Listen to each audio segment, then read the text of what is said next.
Hello and welcome to Dialogue. I'm Yang Rui in Beijing. 2016 is an eventful year for Latin America. Politicians and policymakers are reflecting upon their roadmap of development. Its two-decade economic and social transformation is called into question. Young democracies in the traditional backyard of the United States are being disrupted by terrorism, drug-related violence, popular unrest, resource curse, and threats to the environment by greedy multinationals, as well as rampant corruption. How do we examine the dynamics in politics of left-wing Latin American countries? Is democracy the best universal governance and the only solution to corruption and weak public services, as well as a pervasive sense of insufficient security for individuals? Where does the future of Latin America lie in the post-Cold War era? Today, in this exclusive interview, we are pretty honored to have a former president of Peru, ALEJANDRO Toledo, sitting with us. Educated at Stanford University and the only indigenous person that's been elected president in Peru over the past 500 years, President Toledo still believes in democracy in a world of probability. But before we begin the discussion, let's look at this. Alejandro Toledo was born on March 28, 1946, and served as president of Peru from 2001 to 2006. He was born into an impoverished family of Quechuan peasants and earned money as a boy by shining shoes and selling newspapers. Toledo became the first person in his family to attend high school, and an academic scholarship took him to study at Stanford University, where he received his master's and PhD. Toledo was the country's first democratically elected president of indigenous ancestry, and his time in office was marked by consistent economic growth and attention to social issues, but rising unemployment. He was unable to run for re-election in 2006 due to a restored pre-1995 ban on immediate re-election. Since leaving the presidency, Toledo has primarily pursued an academic career and has published on policy-oriented issues related to economic growth, inclusiveness, and democracy. Welcome to Dialogue, Your Excellency. No one is perhaps in a better position than you in sharing the success of a presidency, given the fact that you were a shoe-shine boy when you were 6, and yet you were elected into the presidential office of Peru, one of the greatest countries in Latin America. However, with the passing away of Fidel Castro, a revolutionary leader and the spiritual leader of Cuba, and perhaps the left-wing movement across the whole continent of Latin America, people start asking questions about a comparison between a democracy and a socialist and left-leaning economy like Cuba or Venezuela, which is more controversial in many ways. I'd like to have your first-hand account about the legacy of either Fidel Castro or Hugo Chavez, someone you dislike immensely. Let's separate it. You're a very intelligent question, but let me not put them all together. Number one, there are some universal values that independently of the color of our skin, of the origin of where we were born, we have a right. I have a right to speak what I believe.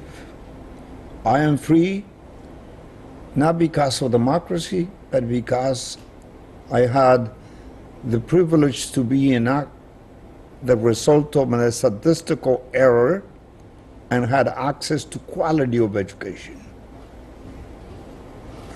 Two masters, a PhD at Stanford, professor at Harvard, and Tokyo, Sorbonne, the whole thing.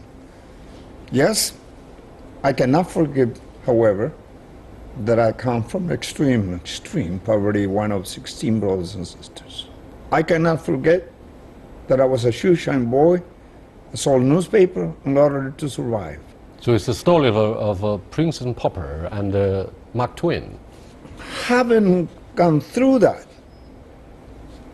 I cannot forget the people where I come from, and that is still millions of people in Latin America who are not free because they do not have access to quality of education.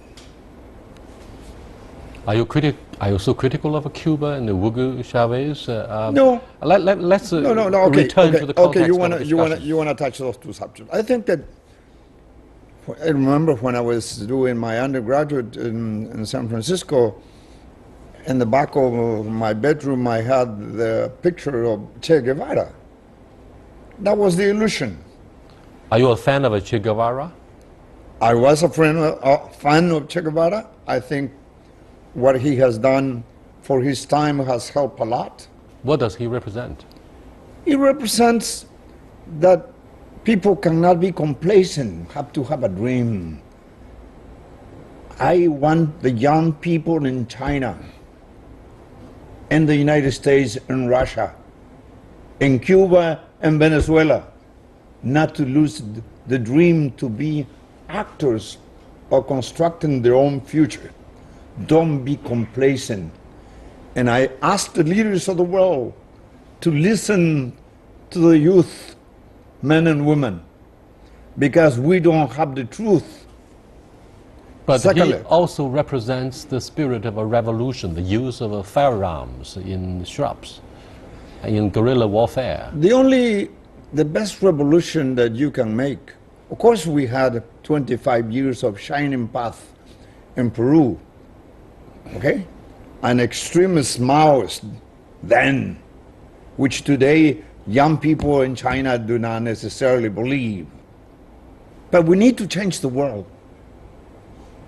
But not by killing people. Not by... Mr. President, let me remind you one fact in China. We have 88 million members of the Communist Party of China here in this country. That's right. So we will say not many young people believe in communism. This might be a serious challenge to your scrutiny. I'm talking about the world. Okay. I'm talking about That's the world. fine. It would be impertinent of my part to talk about China being in China. I have just received President Xi in Peru with President Kuczynski. No. What I'm saying is that what it used to be fashionable with Fidel Castro, with Che Guevara in the 50s or 40s, today the challenge is different. The revolutions are not produced by picking up a weapon and forcibly change their mind. No. I tell the leaders of the world, and with all due respect, I want to say it now, clear, here in China, which I respect enormously. Don't insult the dignity of the poor by giving fish away, by giving food to the hunger, by trying to increase your popularity politically, giving fish away instead of giving the poor the right to learn how to fish. Mr. President, when we look at the legacy of Fidel Castro, the late leader of Cuba, let's look at what is defined as socialism.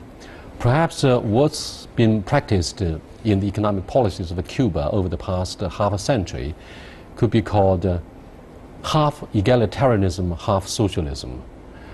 People there, most of them have equal access, if not free access, to education and Medicare, which is a quality Medicare. And most of the Latin American countries benefit enormously from the export of a free medical care from Cuba.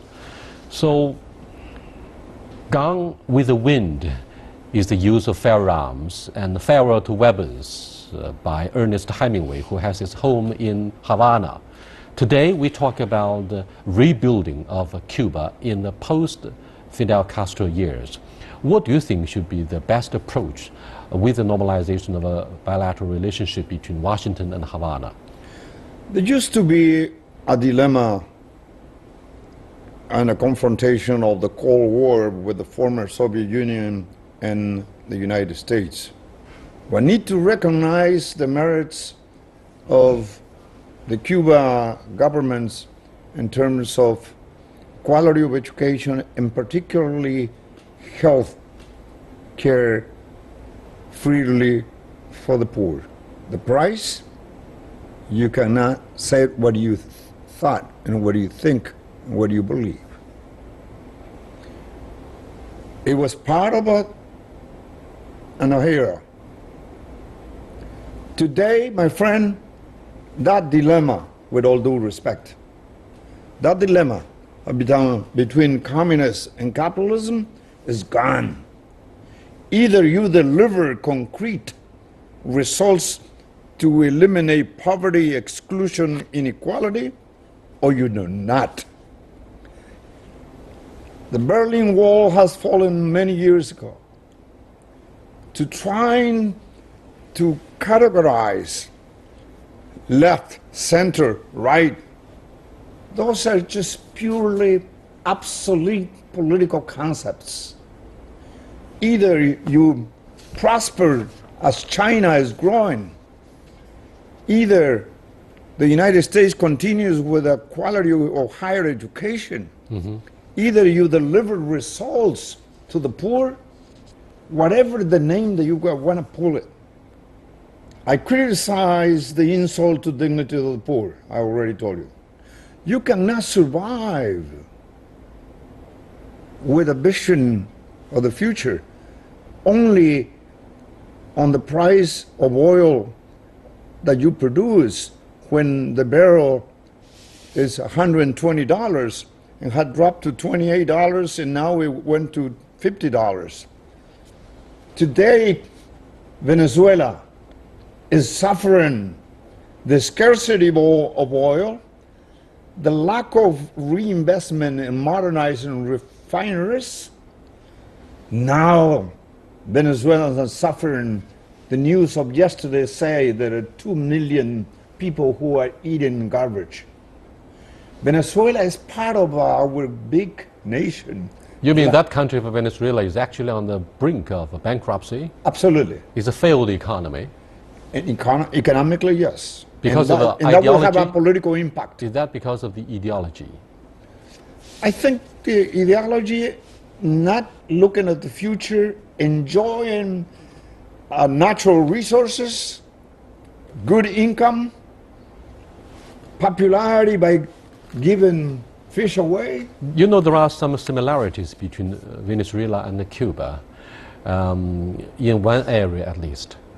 The central authorities deprived the private-owned sector of some of the properties, and that correct. has seriously offended Western multinationals.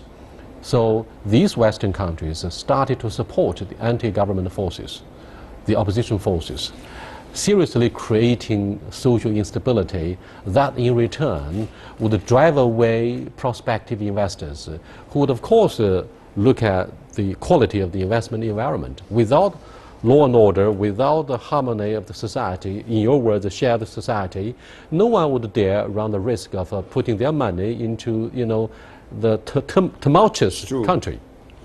It is true, but, you know, the social unrest is the result of a natural reaction when basic needs are not met. When you confront with the cruel reality of not having something to eat, of that your children don't have access to medical doctors or to a quality of education, you should expect people to raise their voice. Now, the fight between the United States and Venezuela, I still don't understand, because Venezuela was selling oil to the United States. But what it has done is changing the Constitution to re-elect.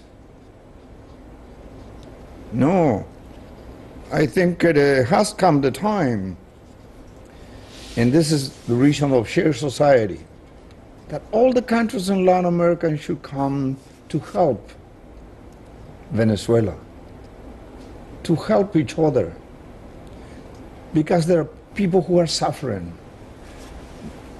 High politics belongs to a few people, but there are millions who are suffering of hunger, of exclusion, of poverty, inequality, lack of access to quality of education.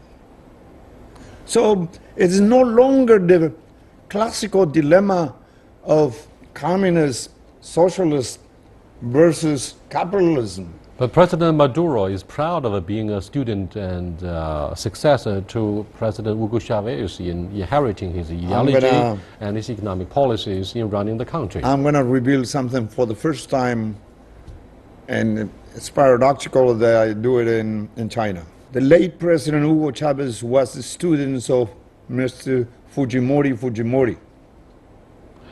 Fujimori is, of course, the political rival of yours, and you brought him to justice from exile. He influenced Mr. Chavez spent many years in Peru. When Mr. Fujimori was in power, provided a lot of support, provided his second intelligent man, Vladimiro Montesinos. But I don't want to get into details. Mm-hmm. What I'm saying is this is a time in which Latin America has the potential to be the promising continent in the world, looking 34 years from now when we reach the year 2050. Latin America has the potential to be the promising continent of the world. Just let me give you a piece of the data. The worst in the world are going to be about clean water. Latin America has 47% of the clean water in the world. The worst are going to be food security. Latin America has 16 different microclimates with an enormous biodiversity. Latin America still has one of the few lands of the world to breathe, the jungle. If we are capable, if we create new leadership, looking at the youth 2025, a new leadership, the world never before has claimed so loudly for new leadership and less politics. Yes, when we come back, we'll take a second look at the strength of leadership in Latin America. When Europe goes right, Latin America goes left. Why? Does it mean you go high, we go low? Not necessarily so, but you are watching Dialogue with President Toledo, who was the president of Peru between 2001 and 2006. We'll be back in a short while. Stay with us. Welcome back, sir. Good leadership might be put into dispute because of economic policies that may either bring about prosperity or wealth for a handful of people, or to benefit a majority of a socialist country. Now, when we look at the left-wing campaign that swept across the whole continent of Latin America, what do you think are the fundamental root causes? To me, there is no right or left wing. To me, are leaders who deliver concrete, tangible, measurable results or not. And to me, tangible results are basic needs. Nutrition, potable water, sanitation, healthcare, education, inclusion. What are the basic reasons behind the economic resilience of most of the economies in South America? Let me, with all due respect, disagree, my friend. Latin America in the last 16 years, from the beginning of the 21st century, has been growing at an average of 3% average. Peru has been growing 6%. 6%. I left at 7.5%, and we are continue growing. But we have a fragility. I have to also be honest. The fragility is that we have not diversified the composition of economic growth. We have relied on the prices of the commodities that were high in the international market, particularly China. Is it true that in both Africa and Latin America, you face the same challenge of how to achieve further industrialization? And in some of the underdeveloped countries, the issue of industrialization has remained a luxury. So the reason why you suffered so much from resource curse is that you don't have a systematic industry. In the first 5-year plan, with the founding of the PRC in 1949, we benefited from the Soviet assistance in establishing heavy industry base in the 3 provinces in northern China, Heilongjiang, Jilin, and Liaoning. That's in the 50s. But in your case, in Latin America, do you think it's an issue of a great urgency to quickly industrialize most of the economies in South America, creating millions of jobs as a result? President Xi just was in Peru when we talked. And my President Kuczynski came first over here. And so the issue was touched, the issue that you just mentioned. Many countries in Latin America are trying to celebrate the 200 years of liberalization from the Spanish colonies. Doesn't impress me much. What we need is to liberate ourselves from being monopoly exported of raw material and to diversify into agro-industry. Before I came to this your interview, I met with an institute that does research in agriculture and machinery. What we need is to diversify from exported only raw material into agro-industry with an aggregate value. You know, it's diversifying, providing aggregate value to agriculture, science and technology, and we can do a lot of things with China. Science and technology, infrastructure, medicine, and education, quality of education. That we have a lot to learn. Latin America and China, but not only that, Africa, some Asian countries. The United States will come around, my friend. It would be a mistake to define the character of the United States based on Mr. Trump. No. There are people. Today, Mr. Obama's election, his second election was defined by the Latin population in Florida. By the year 2050, 47% of the voting population will be Latin descent. So you run the risk to have a Latin president in the United States. Do you think the campaign success of President-elect Donald Trump deals a heavy and devastating blow to regional integration between the United States and the rest of the American continent with the construction of a war along the border with Mexico? Do you think this will be the end of NAFTA? Do you think this is the beginning of anti-globalization movement that was ushered in by Donald Trump? No, I think that, with all due respect to President-elect Donald Trump, the United States is a country with strong institutions that leaves very small margins of maneuver for him to do what he says. We will not permit the building of any wall in territories that used to belong to Mexico, to Latin America, Texas, California, Arizona, Tucson.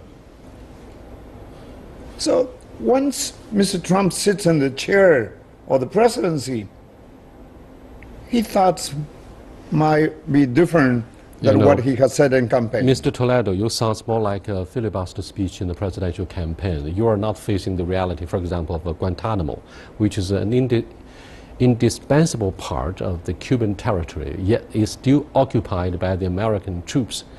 POWs are being abused with waterboarding, so on and so forth. And the American media themselves brought that to light. So maybe you are a little bit too optimistic about the restrictive powers of the institutions that are protected by the American Constitution in the Donald Trump era. No, it's not a fault of institutions. It's No, it's not a fault of the Constitution, but... Of institutions, I said, but rather the willing of the head of the state to implement what you would say. I agree with you. President Obama promised to eliminate Guantanamo. Well, I think serious compromises have been made with him winning the presidency in the first term of President Obama. He didn't fully release all of the gruesome pictures showcasing the abusive behavior of American troops in Guantanamo due to strong opposition coming from the Congress, which was afraid of turning many Americans, tourists scattered throughout the world, into soft targets of terrorist attacks with the release of such photos.